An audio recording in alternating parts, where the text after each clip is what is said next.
கிருணிகா பிரேமச்சந்திரவுக்கு ராஜபக்ஷவினர் உண்மையிலேயே பயம்தான். பாடசாலைகளை மீளவும் திறக்க கோரிக்கை. IMF-இன் முன்மொழிவுகளுக்கு அமைய புதிய பட்ஜெட்.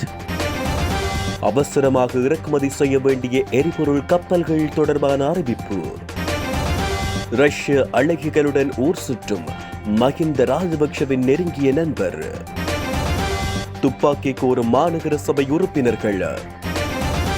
வெளிநாடொன்றில் எல்லையை கடக்க முற்பட்ட 2 தமிழர்கள் சுட்டுக் கொலை. நகரமே ஸ்தம்பித்தது. நாட்டை விட்டு அவசரமாக வெளியேறும் இளைஞர்கள். எதிர்பார்ப்புகளை பறக்க தாமதம். டக்ளஸ் தேவானந்தா விளக்கம். எரிவாயு சனி வந்தால் ஞாயிறு விநியோகம். இலங்கையிலும் வீடுகளிலும் வைத்தியசாலைகளிலும் குவியவுள்ள சடலங்கள். விடுக்கப்பட்டுள்ள எச்சரிக்கை.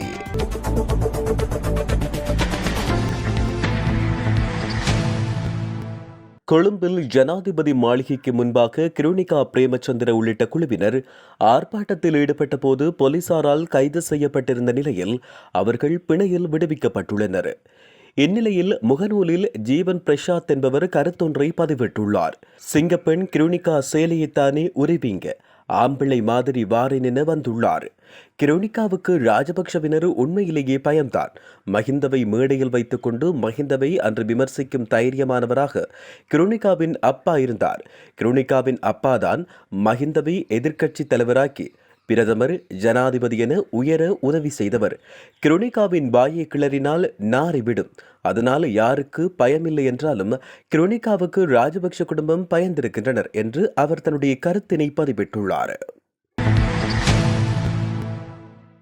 நாட்டில் ஏற்பட்டுள்ள எரிபொருள் நெருக்கடியின் காரணமாக மூடப்பட்டுள்ள பாடசாலைகளின் கல்வி செயற்பாடுகளை மீளவும் ஆரம்பிப்பதற்கு நடவடிக்கை எடுக்குமாறு அகில இலங்கை ஐக்கிய ஆசிரியர்கள் சேவை சங்கத்தின் தலைவர் ஜல்வல பஞ்சாசகர தேரர் தெரிவித்துள்ளார். சிறுவர்களின் கல்வி தொடர்பில் சிந்தித்து தற்காலிகமாக மூடப்பட்டுள்ள பாடசாலைகளை மீள திறப்பதற்கு நடவடிக்கைகள் மேற்கொள்ள வேண்டும் எனவும் அவர் கேட்டுக் கொண்டுள்ளார். எதிர்கால சந்ததியினர் தொடர்பில் சிந்திக்க வேண்டிய நாட்டின் தலைவர்கள் சுயநலமாக சிந்தித்தமையே இந்த நிலை ஏற்பட பிரதான காரணம் என அவர் மேலும் தெரிவித்துள்ளார். ஆட்சியாளர்கள் பொருளாதாரத்தினை சீரழித்து தற்போதைய சிறுவர்களின் கல்வியில் தாக்கத்தினை ஏற்படுத்தியுள்ளதாகவும் அவர் குறிப்பிட்டுள்ளார்.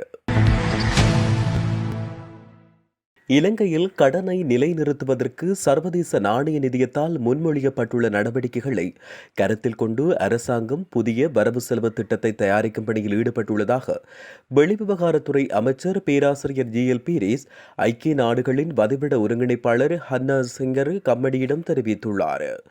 வெளிவிவகாரத்துறை அமைச்சர் பேராசிரியர் GL பீரிஸ் ஐக்கிய நாடுகளின் வதிவிட ஒருங்கிணைப்பாளர் ஹன்னா சிங்கர் ஹம்தியை வெளிநாட்டு அலுவல்கள் அமைச்சில் வைத்து சந்தித்து கலந்துரையாடியுள்ளார்.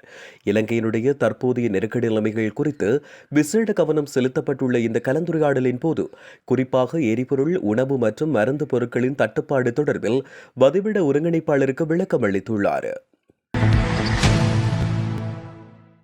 அவசரமாக இறக்குமதி செய்யப்பட வேண்டிய எரிபொருள் கப்பல்களுக்கு அதிக பணம் செலுத்த வேண்டியுள்ளதாக மின்சாரம் மற்றும் எரிசக்தி அமைச்சர் கஞ்சன விஜயசேகர தெரிவித்துள்ளார். எதிர்க்கட்சி உறுப்பினர்கள் எழுப்பிய கேள்விகளுக்கு பதில் வழங்கும் போதே அவர் மேற்கண்டவாறு தெரிவித்துள்ளார். அவர் மேலும் தெரிவிக்கையில், IOC நிறுவனம் எங்களுக்கு வழங்கிய முதல் பெட்ரோல் கப்பல் வரும் 22 மற்றும் 23ஆம் தேதிகளில் வரும். இந்நாட்டிற்கு தேவையான எரிபொருளை குறிப்பிட்ட நிறுவனம் ஒன்றிடமிருந்து இம்மாதம் 13ஆம் தேதிக்குள் கொண்டு வருவதற்கு அமைச்சரவையினால் நியமிக்கப்பட்ட அதிகாரிகள் குழு நேற்று இரவு எமக்கு அனுமதி வழங்கியுள்ளது. ஆனால் பிரச்சினை என்னவென்றால், அவர்கள் நாங்கள் வழமையாக பெறுகின்ற விலையை விட அதிக விலையை முன்வைத்திருக்கிறார்கள். அந்த நிறுவனத்திற்கு தேவையான முற்பணத்தை இன்று செலுத்துகிறோம். வரும் 15ஆம் தேதிக்கு பின்னர் கப்பல் நாட்டிற்கு கிடைக்கும் எனவும் நம்புவதாக அவர் தெரிவித்துள்ளார். ரஷ்யாவுக்கான இலங்கையினுடைய முன்னாள் தூதுவரும் தொழிலதிபருமான உதயங்க வீரதுங்க ரஷ்ய அழகிகளுடன் ஊர் சுற்றி வருவதாக தகவல் ஒன்று வெளியாகியுள்ளது. மேலும் இது தொடர்பில் காணொலி ஒன்றும் வெளியாகியுள்ளது. இலங்கை விமானப்படைக்கு உக்ரைனில் இருந்து மிக் ரக விமானங்களை கொள்வனவு செய்த போது முறையற்ற வகையில் தலையீடு செய்து கோடிக்கணக்கான பணத்தை மோசடி செய்தமை உள்ளிட்ட பல்வேறு குற்றச்சாட்டுகளின் கீழ் உதயங்க வீரதுங்க கடந்த 2020 பிப்ரவரி 13ஆம் தேதியன்று கைது செய்யப்பட்டார். மிக நீண்ட காலமாக வெளிநாடுகளில் தலைமறைவாக இருந்த உதயங்க வீரதுங்க ஓமானில் இருந்து கடந்த 2020 பிப்ரவரி 13ஆம் தேதி இரவு நாட்டிற்கு திரும்பினார். மஹிந்தவின் நெருங்கிய உறவினர் தற்போது ரஷ்ய உல்லாச பயணிகளை இலங்கைக்கு அழைத்து வரும் ஒருவராக இருக்கிறார். எதிர்கால பாதுகாப்பு கருதி மாநகர சபை உறுப்பினர்களுக்கு துப்பாக்கி வழங்குவதே பொருத்தமானது என அனுராதபுரம் மாநகர சபையின் ஐக்கிய தேசிய கட்சியின் மாநகர சபை உறுப்பினர் DM தர்மசேன தெரிவித்துள்ளார். அனுராதபுரம் மாநகர சபை கூட்டத்தில் கடந்த 5ஆம் தேதி உரையாற்றும் போதே அவர் இதனை தெரிவித்தார். கடந்த காலங்களில் மக்கள் பிரதிநிதிகள் மற்றும் அவர்களின் சொத்துக்கள் பாரிய அளவில் சேதப்படுத்தப்பட்டதாகவும் எதிர்காலத்தில் அவ்வாறான நிலை ஏற்படுவதற்கான அறிகுறிகள் காணப்படுவதாகவும் எனவே கவுன்சிலர்களின் பாதுகாப்பிற்கு ஆயுதம் வழங்கப்பட வேண்டும் எனவும் சபை உறுப்பினர் தெரிவித்தார். பிரேரணைக்கு ஆதரவாக பேசிய மேயர் கடந்த 9ஆம் தேதி தன்னுடைய வீடு மற்றும் உடைமைகள் தாக்கப்பட்ட போது தன்னிடம் ஆயுதம் இருந்திருந்தால் தாக்க வராதவர்கள் யார் என்பதை வெளிப்படுத்தி இருப்பேன் என்றும் குறிப்பிட்டார். இந்த விடயத்தை முன்வைத்த மாநகர சபை உறுப்பினர் திரு விராஜ் ரணவீர குறித்த அறிக்கையினை சபை அறிக்கையிலிருந்து நீக்குமாறு கோரிக்கை விடுத்துள்ளார். தமது நண்பரின் பிறந்தநாள் விழாவில் கலந்து கொள்வதற்காக உரிய அனுமதியின்றி நாட்டின் எல்லையை கடக்க முற்பட்ட 2 தமிழர்கள் சுட்டுக் கொல்லப்பட்ட சம்பவம் பேரதிர்ச்சியினை ஏற்படுத்தியுள்ளது. இந்தியாவின் மணிப்பூரில் தமிழர்கள் அதிகம் வாழும் மோரே பகுதியில் வசித்து வந்த மோகன் மற்றும் ஐயனார் ஆகிய இருவருமே இவ்வாறு சுட்டுக் கொல்லப்பட்டுள்ளனர். மியான்மர் நாட்டு எல்லையினை கடக்க முற்பட்ட வேளை இவர்கள் சுட்டுக் கொல்லப்பட்டதாக தெரிய வருகிறது. சம்பவம் தொடர்பில் மேலும் தெரிய வருகையில் மியான்மரின் தாமு என்னும் பகுதியைச் சேர்ந்த தங்களுடைய நண்பனின் பிறந்தநாள் கொண்டாட்டத்தில் பங்கேற்பதற்காக இருவரும் உரிய அனுமதியின்றி நாட்டின் எல்லையை தாண்டி சென்றுள்ளனர். அப்போது மியான்மரின் ஆயுதப்படை குழுவால் இருவரும் சுட்டுக் கொல்லப்பட்டதாக கூறப்படுகிறது. விசாரணையில் உயிரிழந்தவர்களில் ஒருவர் 28 வயதான மோகன் என்பதும் ஆட்டோ ஓட்டுநரான அவருக்கு 2 வாரங்களுக்கு முன்னர் திருமணம் நடைபெற்றது எனவும் தெரிய வந்துள்ளது. மற்றொரு நபர் 35 வயதான ஐயனார் எனும் சிறு வியாபாரி என்றும் அறியப்பட்டுள்ளது. எதிர்பாராத விதமாக இருவரும் மியான்மர் எல்லைக்குள் நுழைந்ததால் அவர்களை உளவாளிகள் என கருதி அந்நாட்டு ராணுவத்தினர் சுட்டுக் கொண்டிருக்கலாம் என மோரே தமிழ் சங்கத்தினர் தெரிவித்துள்ளனர். அதே நேரம் இருவரையும் பயங்கரவாத குழுவினர் சுட்டுக் கொண்டதாக மற்றொரு தகவல் வெளியாகியுள்ளது. இது தொடர்பில் விசாரணை நடக்கும் நிலையில் அதனுடைய முடிவில் தான் முழு தகவல்களும் வெளியாகும் என்றும் எதிர்பார்க்கப்படுகிறது. மியான்மரில் உள்ள 2 தமிழர்களின் உடல்களை இந்தியாவுக்கு கொண்டு வருவதற்கான பணிகள் முடுக்கிவிடப்பட்டுள்ளன. கொலைகள் பற்றிய செய்தி கிடைத்ததும் மோரேவில் அனைத்து கடைகளும் மூடப்பட்டன மற்றும் இயல்பு வாழ்க்கை ஸ்தம்பிதமடைந்தது. ஹோட்டல்களும் மூடப்பட்டதால் கடைக்காரர்கள், வியாபாரிகள், சுற்றுலா பயணிகள் கடும் அவதிக்குள்ளாகியுள்ளனர். இதனைத் தொடர்ந்து அங்கு காவல்துறை பாதுகாப்பும் பலப்படுத்தப்பட்டுள்ளது. இலங்கையில் பொருளாதார நெருக்கடியால் மக்கள் கடும் அவதிக்குள்ளாகியிருக்கின்றனர். உணவு, பெட்ரோல், டீசல் உள்ளிட்ட அத்தியாவசிய பொருட்களுக்கு தட்டுப்பாடு நிலவுகிறது. மேலும் விலையேற்றமும் வரலாறு காணாத வகையில் உயர்வடைந்துள்ளது. இலங்கையில் நாளுக்கு நாள் நெருக்கடி அதிகரித்துக் கொண்டு செல்வதால் வாழ்க்கையினை நடத்த முடியாத சூழலில் மக்கள் உள்ளனர். இதன் காரணமாக இலங்கை தமிழர்கள் அங்கிருந்து கடல் வழியாக தமிழகத்திற்கு அகதிகளாக வருகின்றனர். இந்த நிலையில் சமீப காலமாக இலங்கையில் இருந்து இளைஞர்கள் அதிகளவில் வெளியேறி வருவதாக தெரிய வந்துள்ளது. இலங்கையை விட்டு தினமும் நூற்றுக்கணக்கான மக்கள் வெளியேறி வருவதாக நிலைய தகவல்கள் தெரிவிக்கின்றன. இளைஞர்கள், இளம் பெண்கள் நாட்டை விட்டு வெளியேறுவதாகவும் தெரிவிக்கப்பட்டுள்ளது.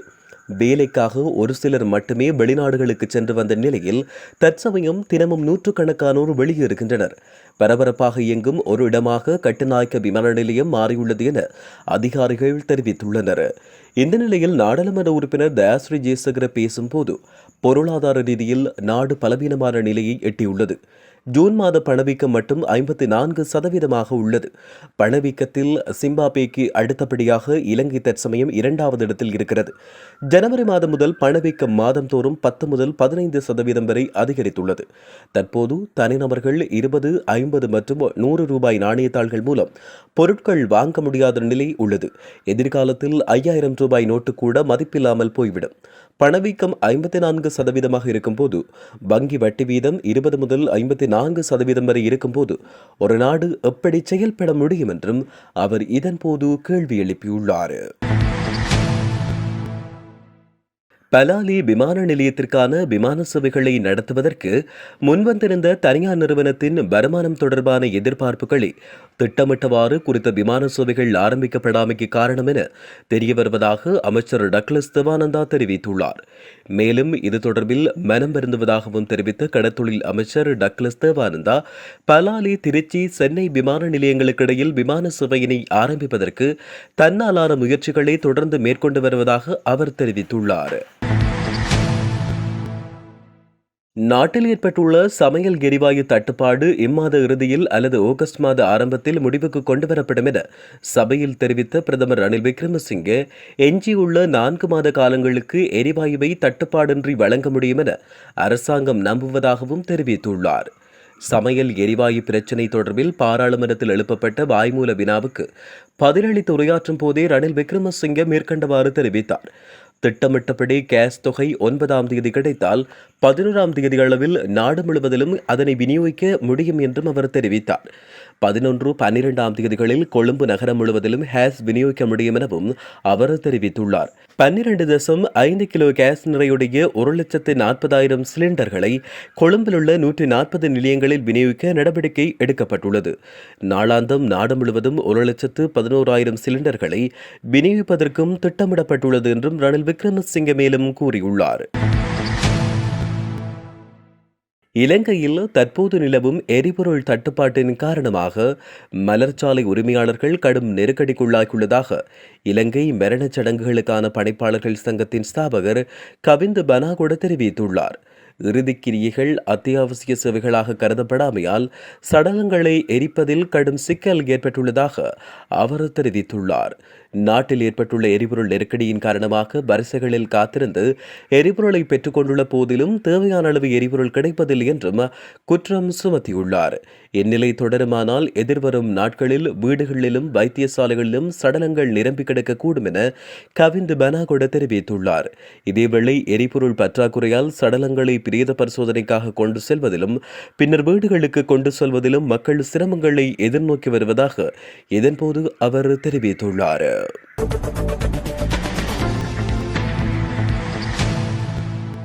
கிரோனிகா பிரேமச்சந்திரவுக்கு ராஜபக்ஷவினர் உண்மையிலேயே பயம்தான். பாடசாலைகளை மீளவும் திறக்க கோரிக்கை. IMF-இன் முன்மொழிவுகளுக்கு அமைய புதிய பட்ஜெட். அவசரமாக இறக்குமதி செய்ய வேண்டிய எரிபொருள் கப்பல்கள் தொடர்பான அறிவிப்பு. ரஷ்ய அழகிகளுடன் ஊர் சுற்றும் மஹிந்த ராஜபக்ஷவின் நெருங்கிய நண்பர். துப்பாக்கி கோரும் மாநகர சபை உறுப்பினர்கள். வெளிநாடொன்றில் எல்லையை கடக்க முற்பட்ட 2 தமிழர்கள் சுட்டுக் கொலை. நகரமே ஸ்தம்பித்தது. நாட்டை விட்டு அவசரமாக வெளியேறும் இளைஞர்கள். எதிர்பார்ப்புகளை பறக்க தாமதம். டக்ளஸ் தேவானந்தா விளக்கம். எரிவாயு சனி வந்தால் ஞாயிறு விநியோகம். இலங்கையிலும் வீடுகளிலும் வைத்தியசாலைகளிலும் குவியவுள்ள சடலங்கள். விடுக்கப்பட்டுள்ள எச்சரிக்கை.